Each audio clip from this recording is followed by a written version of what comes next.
दोस्तों B success plus के YouTube channel में मैं बीरेश कुमार आप सभी का बहुत बहुत स्वागत करता हूं। दोस्तों एनवायरनमेंट एंड इकोलॉजी की सीरीज में अभी हम पढ़ रहे हैं बायोडायवर्सिटी और दोस्तों यह हमारा दूसरा वीडियो है। पिछली वीडियो में हमने बायोडायवर्सिटी से रिलेटेड बहुत सारे पॉइंट्स को कवर किया है, जैसे कि जैव विविधता क्या होती है, जैव विविधता शब्द किसने दिया और जैव विविधता के स्तर कितने होते हैं, तो यह सब हम पिछली वीडियो में कवर कर चुके हैं। तो जो भी व्यक्ति चैनल पर नए आए हैं तो प्लीज़ दोस्तों डिस्क्रिप्शन में आपको लिंक दे दी गई है, आप पिछली वीडियो को अवश्य देखें। ठीक है, आज हम देखने वाले हैं बायोडायवर्सिटी में जो अभ्यारण्य होते हैं और राष्ट्रीय उद्यान, जैव मंडल क्षेत्र। यकीन मानिए दोस्तों बहुत सारे स्टूडेंट ऐसे होंगे जिन्हें अभ्यारण्य याद होंगे कि हाँ अभ्यारण्य, ये अभ्यारण्य है, राष्ट्रीय उद्यान है, ये वाला जो जैव मंडल आरक्षित क्षेत्र है, लेकिन इनके जो मानदंड होते हैं किनको अभ्यारण्य घोषित किया जाता है, किनको जो राष्ट्रीय उद्यान घोषित किया जाता है, जैव मंडल आरक्षित क्षेत्र जो है किनको घोषित किया जाता है, ये सब जो मानदंड हैं आपको शायद नहीं पता हो, तो ये सब आपके आज क्लियर होने वाले हैं। तो फुल डिटेल में हम पढ़ने वाले हैं, तो चलिए देर ना करते हुए स्टार्ट करते हैं अपने टॉपिक को। तो चलिए दोस्तों जैव विविधता का मापन। तो जैव विविधता का मापन स्टार्ट करने से पहले मैं आपको रिवाइज करा दूं कि पिछली वीडियो में हमने क्या देखा था। तो दोस्तों हमने पिछली वीडियो में देखा था कि जैव विविधता क्या होती है। तो जैव विविधता के बारे में मैंने बताया था कि जीवों की विभिन्नताएं, जहां पर बहुत सारे जीवों की प्रजातियों की विभिन्नताएं पाई जाएं, उसे हम जैव विविधता कहते हैं। इसका जो शब्द दिया था जैव विविधता वह 1985 में WG रोजेन ने दिया था। बहुत इंपॉर्टेंट क्वेश्चन है, ठीक है दोस्तों। और जो परिभाषा जैसे मैंने बताई थी कि किसी भी प्राकृतिक प्रदेश में पाई जाने वाली जीव जंतुओं एवं पादपों की प्रजातियों की बहुलता को जैव विविधता कहते हैं। मतलब जहाँ पर जीव जंतुओं और पेड़ पौधों की प्रजातियों की बहुलता पाई जाए उसी क्षेत्र को हम जैव विविधता कहते हैं। ठीक है दोस्तों, ये सब हमने पिछली वीडियो में कवर कर लिया है। और जैव विविधता के हमने स्तर देखे थे कि कितने स्तर होते हैं, तो हमने वहाँ पर 3 स्तर कवर किए थे कि आनुवंशिक जैव विविधता देखी और प्रजाति जैव विविधता, पारिस्थितिकी जैव विविधता, तो ये सब हमने देखा था। तो ठीक है दोस्तों, तो जो भी व्यक्ति चैनल पर नए आए हैं फिर मैं आपसे बोल देता हूँ कि डिस्क्रिप्शन में आपको लिंक दे दी गई है, आप प्लीज़ पिछली वीडियो को अवश्य देखें, ठीक है, जिससे कि आपको सब कुछ क्लियर हो जाए। ठीक है, तो चलिए अब आगे स्टार्ट करते हैं। तो आगे अब देखते हैं जैव विविधता का मापन। अब जैव विविधता का मापन कैसे किया जाता है। तो दोस्तों जैव विविधता का जो मापन किया जाता है वह 3 तरीके से किया जाता है। पहला है एल्फा जैव विविधता, दूसरा बीटा जैव विविधता, तीसरा है गामा जैव विविधता। तो तीनों में होता क्या है, तो चलिए देखते हैं। तो दोस्तों जो एल्फा जैव विविधता होती है उसमें होता क्या है कि किसी क्षेत्र में प्रजातियों की संख्या कितनी है, तो यह हम गिनकर बता सकते हैं उसमें, यानी आवासों के आधार पर भी आवासों को गिनकर बता सकते हैं और प्रजातियों की संख्या को गिनकर बताया जा सकता है, तो उसे बोलते हैं अल्फा जैव विविधता। ठीक है दोस्तों, जैसे कि कोई भी हमारा एक इकोसिस्टम है, ये है, यहाँ ये बायोडायवर्सिटी है, यहाँ पर बहुत सारी जीव जंतु और पेड़ पौधों की प्रजातियाँ पाई जाती हैं। तो यहाँ पर हमें जैसे किसी भी जीव की प्रजाति के बारे में पता करना हो, ठीक है, तो वहाँ पर हम प्रजातियों को, अलग अलग प्रजातियाँ हैं, जैसे अलग अलग प्रजातियों को हम गिनकर बता सकते हैं, तो उसे अल्फा जैव विविधता कहते हैं। ठीक है, दूसरी है बीटा जैव विविधता। तो बीटा जैव विविधता में क्या होता है कि एक तंत्र से दूसरे तंत्र में जाने पर प्रजातियों में होने वाला परिवर्तन, यानी जब आवास परिवर्तन हो जाए। मतलब आवास परिवर्तन कैसे, तो दोस्तों जैसे कि यह एक हमारा इकोसिस्टम है और एक हमारा ये इकोसिस्टम है, तो 2 हमने पारिस्थितिक तंत्र देखे। ठीक है, कुछ जीव जंतु यहाँ से इस वाले में आ गए, ठीक है, कुछ यहाँ से इस वाले में आ गए, तो यहाँ पर जो परिवर्तन देखा गया, यहाँ पर जो परिवर्तन हुआ और यहाँ पर जो परिवर्तन हुआ उसको हम बीटा जैव विविधता कहते हैं। जो आवासों में जो परिवर्तन हो जाता है तो उसे हम बीटा जैव विविधता के अकॉर्डिंग मापते हैं। ठीक है दोस्तों, तो क्लियर है। और गामा जैव विविधता क्या होती है, तो जीवों का एक भौगोलिक क्षेत्र से दूसरे में गमन। अब तो भौगोलिक क्षेत्रों से ही दूसरे भौगोलिक क्षेत्र में गमन हो जाए, चली जाए बिल्कुल दूसरे भौगोलिक क्षेत्र में प्रादेशिक तौर पर, ठीक है, एक प्रदेश से दूसरे प्रदेश की ओर, तो इसे हम जो मापते हैं उसे गामा जैव विविधता कहते हैं। ठीक है दोस्तों, तो क्लियर है तीनों पॉइंट। जैव विविधता का मापन कैसे किया जाता है, अल्फा जैव विविधता, बीटा जैव विविधता और गामा जैव विविधता के अकॉर्डिंग। ठीक है दोस्तों, तो चलिए अब आगे देखते हैं। आज हम बहुत सारे टर्म्स जो है क्लियर करने वाले हैं कि जैव विविधता के फायदे क्या होते हैं, नुकसान क्या होते हैं, जैव विविधता का संरक्षण कैसे करते हैं, और जो सबसे मोस्ट इम्पोर्टेंट पॉइंट्स हैं तो वो हैं हमारे जैसे कि अभ्यारण्य के बारे में फुल डिटेल में पढ़ेंगे, राष्ट्रीय नेशनल पार्क जो हैं उनके बारे में फुल डिटेल में जानेंगे, ठीक है। जो बायोस्फीयर रिजर्व होते हैं उनके बारे में जानेंगे और कितने हैं भारत में। ये सब आज हम बहुत अच्छे अच्छे पॉइंट्स क्लियर करने वाले हैं, और क्योंकि यहाँ से क्वेश्चन एग्जाम में अक्सर पूछे जाते हैं। तो दोस्तों वीडियो को अंत तक देखना, अभी बहुत कुछ आप सीखने वाले हो, ठीक है। और पिछली वीडियो को भी आप अवश्य देख लेना। और उससे पहले हमने जो है इकोलॉजी एंड इकोसिस्टम को कवर किया है, पर्यावरण एवं सतत विकास के टॉपिक को कंप्लीट किया है। तो बहुत अच्छे से फुल डिटेल में हमारे चैनल पर एनवायरनमेंट की सीरीज को पढ़ाया जा रहा है। तो प्लीज़ दोस्तों जुड़े रहिए हमारे चैनल के साथ, और हाँ प्लीज़ दोस्तों चैनल को सब्सक्राइब अवश्य करना, ठीक है, और बेल आइकन पे प्रेस करना, जिससे कि आपको नोटिफिकेशन टाइम टू टाइम मिलता रहे, ठीक है। जब भी जाओ सब्सक्राइब करके जाना, ठीक है दोस्तों। चलिए आगे देखते हैं अब जैव विविधता के फायदे। तो दोस्तों जैव विविधता से हमें फायदा क्या है, तो ये क्वेश्चन भी आता है। अब आप कहेंगे कि हम जैव विविधता पढ़ रहे हैं, ठीक है, जीव जंतु और पेड़ पौधों की बहुलता जहाँ पर हो प्रजातियों की, उसे जैव विविधता कहते हैं। तो फायदा क्या है हमारा, तो फायदा भी है, फायदा है तभी तो इतने कदम उठाए जा रहे हैं, तभी तो इतने समझौते होते हैं, तभी तो बचाने के इतने प्रयास किए जाते हैं। दोस्तों फायदा नहीं होगा तो क्यों करेगा इंसान, बहुत जानते हो आप कितना स्वार्थी है ना। जब अपना फायदा है उसी काम को ज़्यादा करता है, ठीक है। तो दोस्तों जैव विविधता से हमारे जो फायदे हैं, तो मृदा का निर्माण, सबसे पहले मृदा का निर्माण, जो मिट्टी का निर्माण होता है जैव विविधता से, संरक्षण पोषणीयता बनाए रखना। कैसे कि दोस्तों जैसा कि आपको पता हो, ज़्यादा पेड़ पौधे होंगे तो जो मिट्टी होगी तो वहाँ पर मिट्टी का निर्माण होगा, क्योंकि वहाँ पर बहुत सारे जो ह्यूमस का निर्माण होगा, वहाँ संरक्षण होगा, जैसे कि पानी के बहाव से मिट्टी कटेगी नहीं, पोषणीयता बनी रहेगी। वहाँ पर बहुत सारे जैसे पेड़ पौधों की मृत्यु होने के बाद डिकम्पोज होंगे, डिकम्पोज होने के बाद में फिर से मिट्टी में मिलेंगे, ह्यूमस बनेगा। तो दोस्तों इस तरीके से पोषणीयता भी बनी रहती है जैव विविधता होने से। जैव विविधता मतलब क्या है, बहुत सारे पेड़ पौधे, जब बहुत सारे पेड़ पौधे होंगे तो फिर वहाँ क्या होगा, मिट्टी भी जमी रहेगी, वहाँ उसका संरक्षण बना रहेगा। पोषणीयता इसलिए बनी रहेगी क्योंकि वहाँ पर जैसे पेड़ पौधे मरते जाएंगे, सूक्ष्म जीवों के द्वारा, बैक्टीरिया कवक के द्वारा डिकम्पोज होते जाएंगे और फिर मिट्टी में मिलते जाएंगे, फिर ह्यूमस बनेगा। तो इस तरीके से पोषणीयता बनी रहती है। अब एक बात बताइए, यहाँ पर सपोज करिए यहाँ पर एक पेड़, दो पेड़ हैं, यहाँ ये हमने एक स्थान ले लिया, यहाँ दो पेड़ हैं। तो दो पेड़ों में क्या हुआ कि यहाँ पर जो मिट्टी है, जैसे यहाँ पर पानी आया, बाढ़ आई, तो यहाँ पर मिट्टी का कटाव अधिक होगा, और यहाँ पर बहुत सारे पेड़ हैं, इतनी सी छोटी छोटी जगह गैप है, इसमें बहुत कम। तो यहाँ पर जो मिट्टी का संरक्षण अधिक होगा, मिट्टी का निर्माण भी होगा, क्योंकि मिट्टी जमी रहेगी, ठीक है। पोषणीयता की बात करें, यहाँ पर जैसे एक पेड़ ये खत्म हो गया, यहाँ एक पेड़ खत्म हो गया, तो यहाँ एक पेड़ के खत्म होने से जितनी पोषणीयता नहीं बनेगी, जहाँ पर बहुत सारे पेड़ हैं, यहाँ पर पेड़ों की बहुलता है, यहाँ पर जैसे बहुत सारे पेड़ खत्म होंगे तो उसके कारण जो है डिकम्पोजिशन ज़्यादा होगा और यहाँ पर पोषणीयता अधिक बनेगी, ठीक है दोस्तों। तो ठीक है, समझ में आ गया ना आपके। तो आगे देखें अवशिष्ट पदार्थों का पुनर्चक्रण। तो अवशिष्ट पदार्थों का पुनर्चक्रण वही डिकम्पोज की जो प्रोसेस होती है, तो उसमें जो अवशिष्ट पदार्थ होते हैं उनका पुनर्चक्रण बना रहता है जैव विविधता में, अधिक होगा, क्योंकि जितने ज़्यादा पेड़ पौधे खत्म होंगे उतना, और जीव जंतु जितने मरेंगे उनका डिकम्पोज होगा, डिकम्पोज होने के बाद में जो अवशिष्ट पदार्थ होंगे विमुक्त अवस्था में, कुछ तो हमारे वायुमंडल में चले जाते हैं, ठीक है, और कुछ ह्यूमस में मिल जाते हैं, ठीक है। तो इस तरीके से जैव विविधता के ये फायदे हैं। परागण की विधि भी होती है, जैव विविधता अधिक होगी तो वह परागण की विधि भी अधिक होगी। प्रदूषण कम करने में, पेड़ पौधे अधिक होंगे तो प्रदूषण कम होगा या नहीं होगा। अनाज फल फूल लकड़ी की अधिक मात्रा में प्राप्ति होगी, तो ये तो कॉमन सी बात है।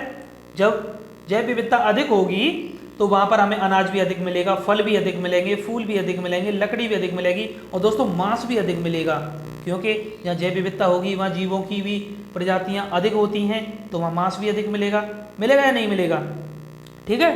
उसके बाद पारिस्थितिक तंत्र पर का स्थायी बने रहना, बिल्कुल, क्योंकि जहाँ पर बायोडाइवर्सिटी होगी वहाँ जीवों की बहुलता होगी और पेड़ पौधों की बहुलता होगी प्रजातियों की, तो वहाँ पारिस्थितिक तंत्र स्थायी बना रहेगा। पारिस्थितिक तंत्र क्या होता है दोस्तों, पढ़ाया था हमने, बहुत अच्छे से पढ़ाया था आपको पारिस्थितिक तंत्र, ठीक है। जो जैविक जो होते हैं अजैविक क्रिया, जो जैविक और अजैविक घटकों के बीच में जो अंतः क्रिया होती है, जो तंत्र विकसित होता है, उसी को हम पारिस्थितिक तंत्र कहते हैं। तो यह सब जब ज़्यादा पेड़ पौधे होंगे, ज़्यादा जीव जंतु होंगे, तो उतना ही मजबूत पारिस्थितिक तंत्र हमारा होगा और स्थायी होगा। ठीक है, चलिए आगे देखते हैं। जैव विविधता के ह्रास के कारण, तो जैव विविधता का ह्रास कैसे हो रहा है, कमी कैसे हो रही है, हानि कैसे हो रही है जैव विविधता की? तो कुछ तो प्राकृतिक कारण हैं दोस्तों, और कुछ हमारे मानव जनित कारण हैं। यहाँ बात करें प्राकृतिक कारण 10% हैं, तो मानव जनित 90% हैं। खुद मानव ही ज़्यादातर जैव विविधता को खत्म कर रहा है। ठीक है, जो इकोसिस्टम है उसको बर्बाद कर रहा है, यह सब मानव की ही देन है। ठीक है, और अपने लिए ही आगे के लिए, भविष्य के लिए परेशानियां खड़ी कर रहा है मानव। ठीक है, जैसे देखते हैं, बहुत कुछ आपको देखिए सीखने को मिलेगा। आप चलिए स्टार्ट करते हैं। तो दोस्तों, जो प्राकृतिक तौर पर जैव विविधता के ह्रास होता है, तो वह होता है जैसे कि जो हमारी क्रियाएं होती हैं, जैसे भूकंप आ गया, तो भूकंप में क्या होता है, तो भूकंप आएगा तो बहुत सारे पेड़ पौधे नष्ट होंगे, बहुत सारे जीव जंतु मारे जाते हैं। ठीक है, तो उसमें भी हमारा जो है ह्रास होता है बायोडाइवर्सिटी का। हिमस्खलन से भी होता है, बाढ़ आ गई, बाढ़ से होगा, बहुत सारे नष्ट हो जाते हैं, जीव जंतु बह जाते हैं, मर जाते हैं, पेड़ पौधे नष्ट हो जाते हैं, उड़ जाते हैं, तो है ना, मिट्टी का कटाव हो जाता है। जलवायु परिवर्तन से महामारी आ जाए, तो ये सब हमारे प्राकृतिक कारण हैं जिनके कारण बायोडाइवर्सिटी का ह्रास होता है। वहीं मानव जनित की बात करें, जो कि हम लोग जानबूझकर ऐसा करते हैं, मानव सब जानता है भाइयों, आप भी जानते हो, सब जानते हो। बताइए, आपको नहीं पता है कि पेड़ पौधों को काटना नहीं चाहिए, पेड़ पौधों को काटने से क्या होता है, तो ये सब आप जानते हैं, फिर भी क्योंकि आजकल क्या है कि हमने जैसे सपोज करिए, हमने अपना एक मकान बनाया, तो हम भी ये चाहेंगे कि अरे हमें इस लड़की नहीं, इस लकड़ी की हमें खिड़कियाँ बनवानी है, तो हम स्पेशली उस पेड़ की लकड़ियाँ मंगाएंगे, नहीं मिलेंगी तो उसका कटान करेंगे, तो कटान करने के बाद फिर उसकी लकड़ियाँ से खिड़कियाँ बनाएंगे, उसका हमें सोफ़ा सेट बनवाना है, इसका हमें ये बनवाना है। तो विभिन्न प्रकार की लकड़ियाँ हमने सिलेक्ट कर रखी हैं कि इसका ये मजबूती होती है, इसमें ये होता है, तो हम और भी अपने जो है ना, इतने प्रयोग में हम अपने फायदे के लिए इतना कटान करते हैं कि बस पूछो मत। जंगलों का कटान इतना बढ़ चुका है, किस वजह से? एक तो आवासीय विकास हो गया है। आवासीय विकास कैसे? कुछ तो जंगलों में जाके ही अब बड़ी अच्छी अच्छी जगह सिलेक्ट करके वहाँ पर अपना मकान बनाते हैं, बिल्डिंग बनाते हैं, बहुत फार्म हाउस बनाते हैं, तो है ना, तो वहाँ पर अपार लकड़ी का जो प्रयोग करते हैं।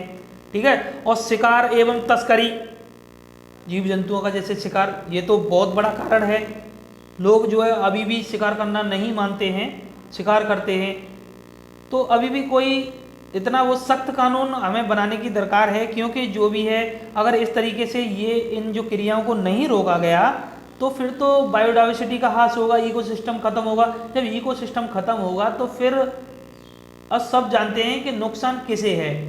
ठीक है, नुकसान किसे है, क्योंकि पेड़ पौधों का ह्रास, अपना ह्रास। जब पेड़ पौधों को तुम काटोगे तो पेड़ पौधों से जो मिलने वाली हमें जो ऑक्सीजन है, जो हमारी जीवन दायिनी है, जिसकी वजह से हम जीवित रहते हैं, तो वह हमें नहीं मिलेगी।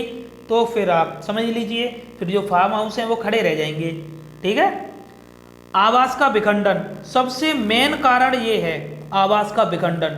जैव विविधता को नष्ट करने में, उसकी हानि पहुंचाने में सबसे मेन कारण ये है आवास का विखंडन। दोस्तों, हमने आजकल क्या कर रखा है, हम जो वहाँ पर पाए जाने वाले जीवों की जो प्रजाति हैं, उनके आवास का विखंडन कर रहे हैं। कैसे विखंडन कर रहे हैं कि ये एक हमारा जैसे जंगल है, यहाँ से हमने एक हाईवे निकलवा दिया, है ना, यहाँ से हमने एक पटरी ट्रेन निकलवा दी। तो दोस्तों, ये आवास का विखंडन है। कैसे? यहाँ पर जो जीव जंतु रह रहे थे, जो प्रजातियाँ रह रही थी सुख शांति से, एक खुला तंत्र जो जी रहे थे, वहाँ पर अब ये जो है प्रतिबंधित हो गया है, क्योंकि बहुत सारे जो जीव जंतु हैं रोड एक्सीडेंट में, ट्रेन से कटकर इस तरीके से मर जाते हैं, और उन्हें मतलब वो जो खुला तंत्र मिल रहा था वह नहीं मिल पाता है। और फिर उसके अलावा झूम खेती झूम खेती हो रही है, जंगलों का कटान हो रहा है, तो और उसके बाद में औद्योगिकरण, ठीक है, तो अपने आवास का विकास हो रहा है। तो इस तरीके से हमने आवास का विखंडन किया है, जो जीव जंतुओं का आवास है उसका विखंडन किया है। ठीक है, तीसरा कारण कृषि का प्रसार, जो झूम खेती होती है, झूम खेती की मात्रा बढ़ती जा रही है। झूम खेती क्या होती है दोस्तों, बहुत सारे स्टूडेंट को नहीं पता होगा, तो झूम खेती के बारे में आपको बता दूं। तो दोस्तों झूम खेती एक ऐसी खेती होती है जहाँ पर जंगलों को काटकर खेती विकसित की जाती है। जब तक वहाँ पर उर्वरकता रही जाती है, जब तक उर्वर भूमि रहती है तब तक वहाँ पर खेती की जाती है, और जब वहाँ पर उर्वरकता खत्म हो जाती है तो उसको फिर उसके बाद फिर और कहीं पर हम जंगलों का कटान करके, वनों की कटाई करके वहाँ पर खेती करते हैं। इस तरीके से हम वनों को नष्ट करते जा रहे हैं। ठीक है दोस्तों। फिर उसके बाद तीसरा है मानवीय जनसंख्या वृद्धि। हाँ, ये भी कारण है, क्योंकि मानव की जो जनसंख्या बढ़ती जा रही है उतनी ही क्या हो रहा है, उतनी ही जो वनों, अब मानव की जनसंख्या से हमारा देखा जाए तो बहुत सारे कारण बनेंगे, क्योंकि जनसंख्या बढ़ेगी तो आवासीय विकास भी बढ़ेगा और जो है ना जो हम करेंगे जैसे कि खेती बाड़ी जो है करेंगे और अपने पोषण के लिए हम किसी भी हद तक जा सकते हैं।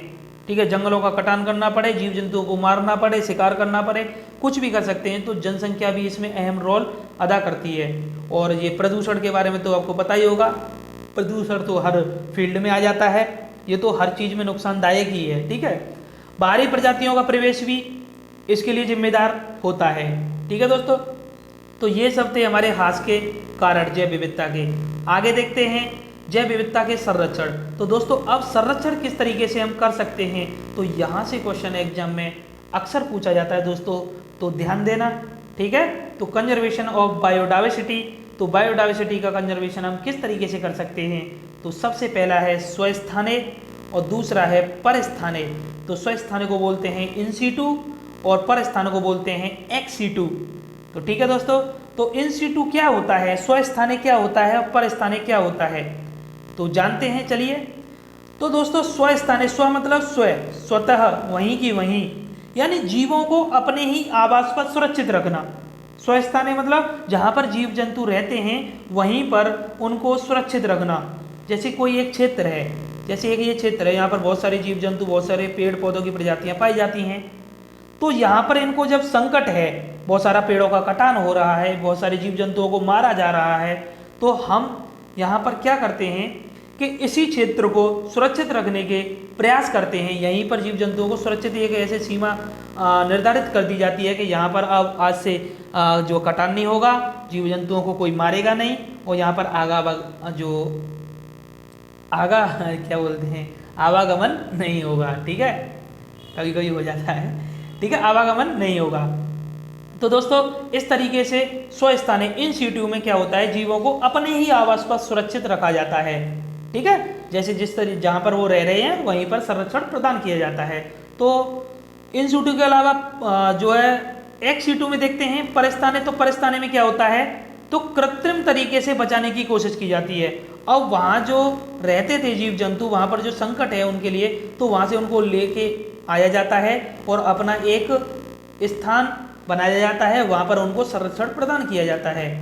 अभी एग्जाम्पल से सब कुछ क्लियर होने वाला है और सब कुछ आपको पता चल जाएगा कि एक्स सीटू क्या होते हैं और इन सीटू क्या होते हैं। ठीक है, तो चलिए दोस्तों देखते हैं स्वस्थानीय इन सीटू, जहाँ पर के अपने ही स्थान पर उनको सुरक्षा प्रदान की जाती है, जहाँ पर जीव जंतु रहते हैं। जैसे एक जंगल है, तो जंगल में वहाँ पर संकट है पेड़ पौधों के लिए भी और जीव जंतुओं के लिए भी, तो उस जंगल को हमने उस निर्धारित क्षेत्र को संरक्षण प्रदान कर दिया कि आज से भाई यहाँ पर कोई वन नहीं, पेड़ नहीं काटेगा, कोई यहाँ पर जाएगा नहीं और कोई भी जीव जंतुओं को नहीं मारेगा। तो वहाँ पर हमने उस क्षेत्र को ही कर दिया है संरक्षण प्रदान। ठीक है, तो उसे बोलते हैं इन सीटू।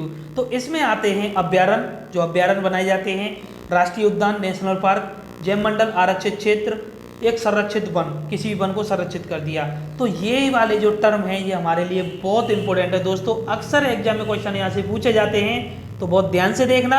और वैसे भी मैं बता रहा हूँ बहुत सारे स्टूडेंट को ये नहीं पता होगा कि अभ्यारण्य क्या होते हैं, राष्ट्रीय उद्यान क्या होते हैं, जैव मंडल, आरक्षित क्षेत्र क्या होते हैं। ठीक है, तो हम पढ़ने वाले हैं एक एक करके, तो बने रहिए।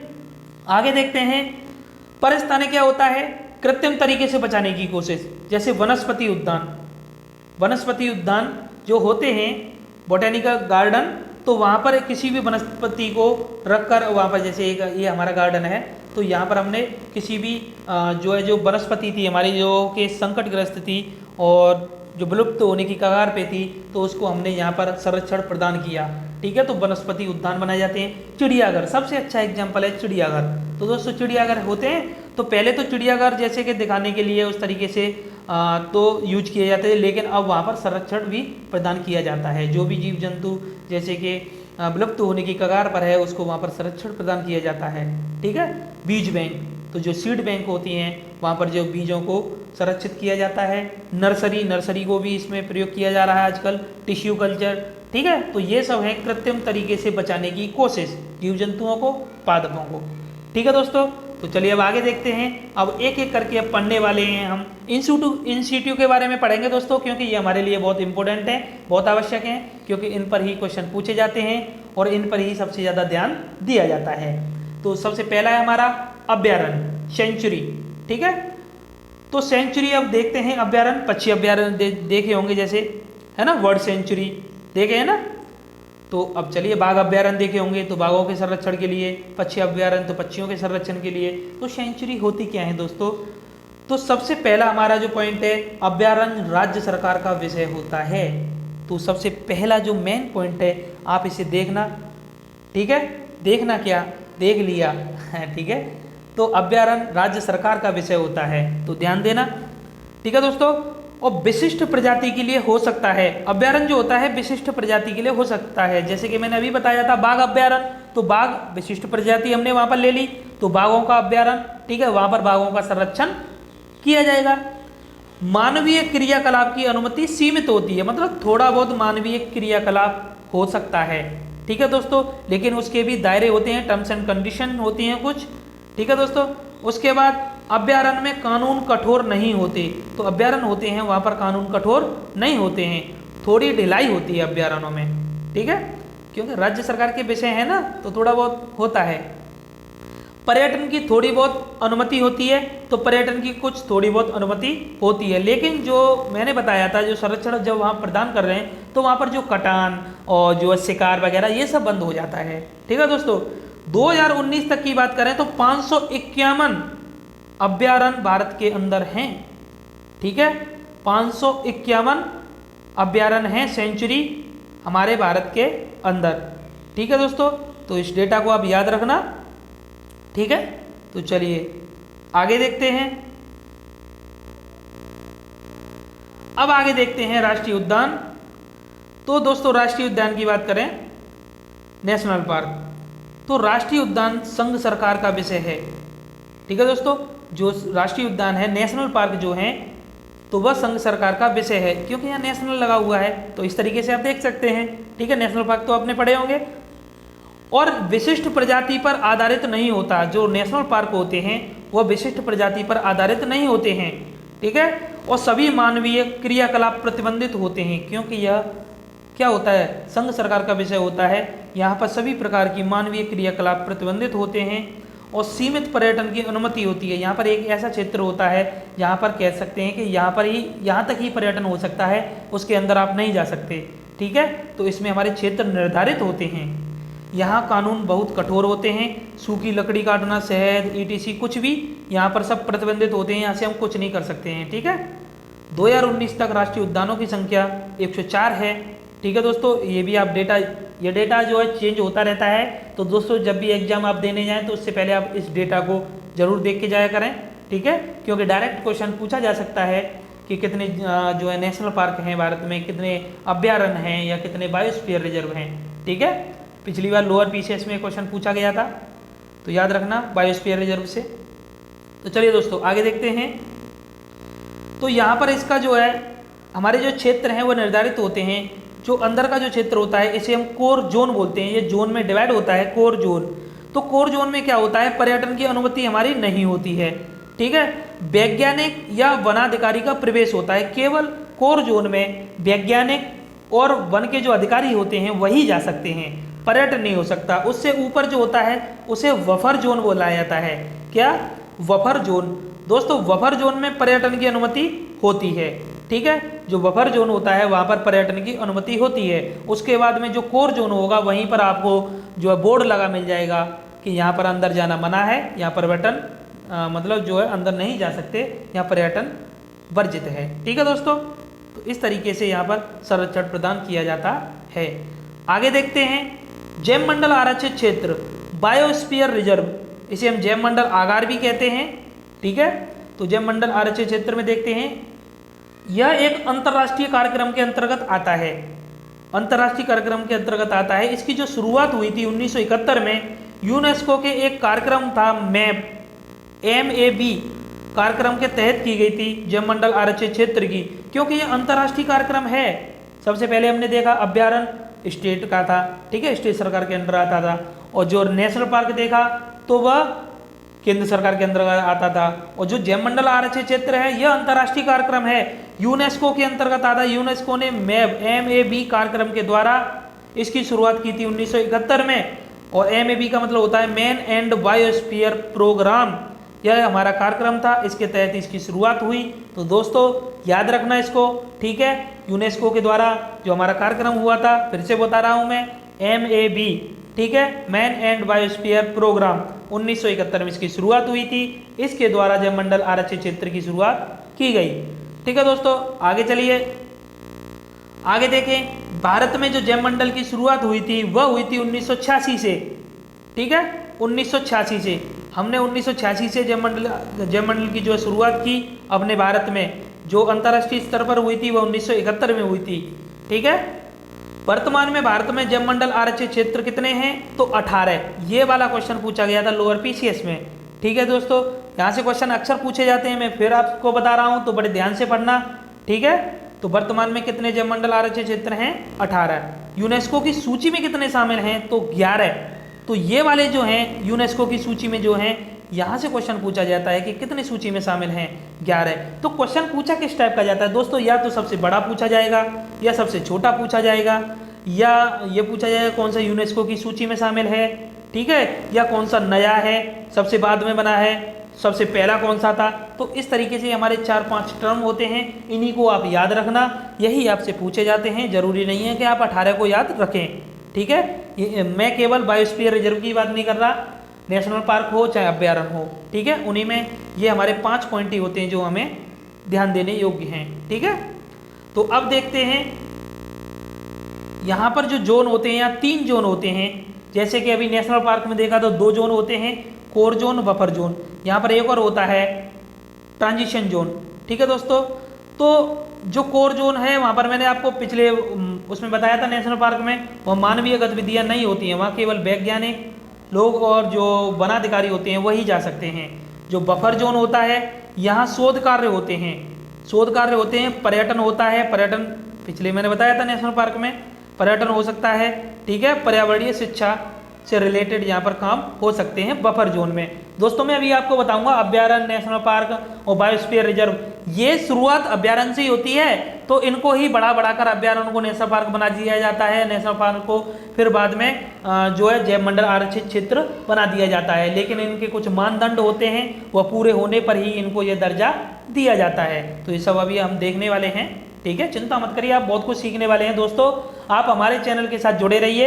एनवायरनमेंट की सीरीज को फुल डिटेल में एक बार आप पढ़ लीजिए तो यकीन मानिए आपका एक भी क्वेश्चन बाहर जाने वाला नहीं है, आप 100% सारे क्वेश्चन को कवर करेंगे, ठीक है। तो अब बस जुड़े रहिए और प्लीज़ दोस्तों चैनल को सब्सक्राइब करें और वीडियो को आप शेयर जरूर कर दें दोस्तों। एक बार आप शेयर कर देंगे दोस्तों, आप अपने 4 या 5 फ्रेंड्स को या आप अपने ग्रुप में शेयर कर देंगे तो उससे देखो आपका क्या है, आपको बस 1 मिनट चाहिए मुझे, केवल आप मुझे अपनी 1 मिनट दे देंगे तो आप उससे मेरा भी फायदा होगा, ठीक है। जब हम आपके लिए घर बैठे इतना अच्छा कंटेंट जो आपको प्रोवाइड करा रहे हैं, आपको इतनी अच्छी जो है सुविधा मिल रही है, जो आपको कहीं जाना नहीं पड़ रहा है, घर बैठे आप पढ़ रहे हैं, तो आप 1 मिनट तो दे सकते हैं ना, 1 मिनट दे सकते हैं और सब्सक्राइब और लाइक कर सकते हैं। उसमें क्या है, आप मुझे 5 मिनट दे दिए, मैं आपको 40 मिनट दे रहा हूँ, ठीक है।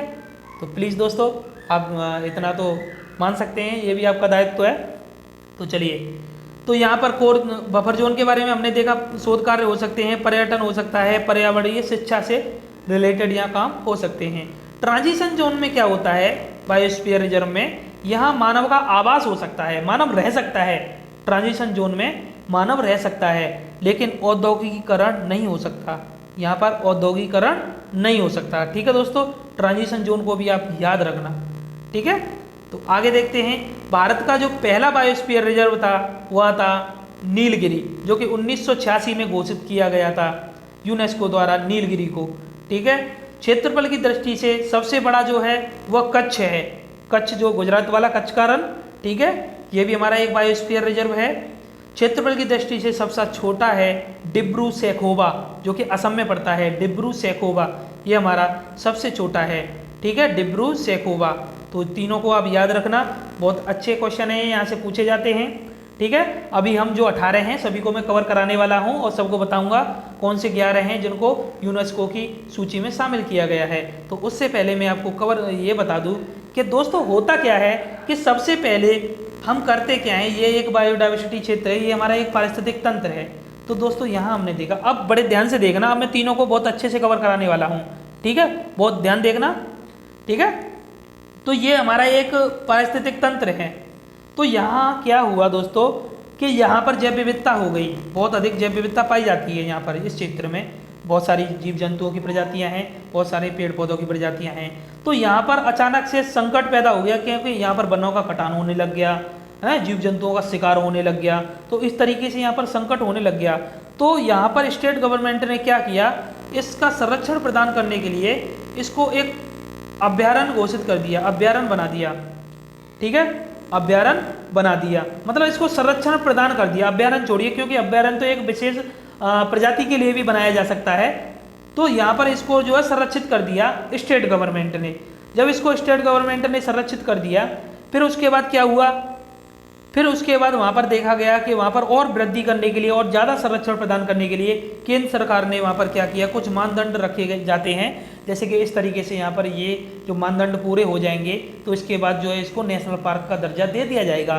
फिर उसके बाद में उसी को नेशनल पार्क का दर्जा दे दिया जाता है, वहाँ पर कठोर कानून बना दिए जाते हैं। और ठीक है, तो नेशनल पार्क के बारे में मैंने अभी बताया था किस तरीके से क्या होता है।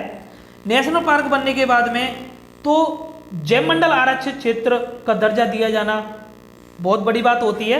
उसके लिए क्या होता है कि जैसे एक ये हमारा नेशनल पार्क है या एक ये पारिस्थितिक तंत्र है, इसके पास में एक और है, ठीक है, और उसके पास में एक और है। तो इस तरीके से 2-3 मिलाकर पूरे क्षेत्र को बहुत अच्छे तरीके से संरक्षण प्रदान किया जाता है।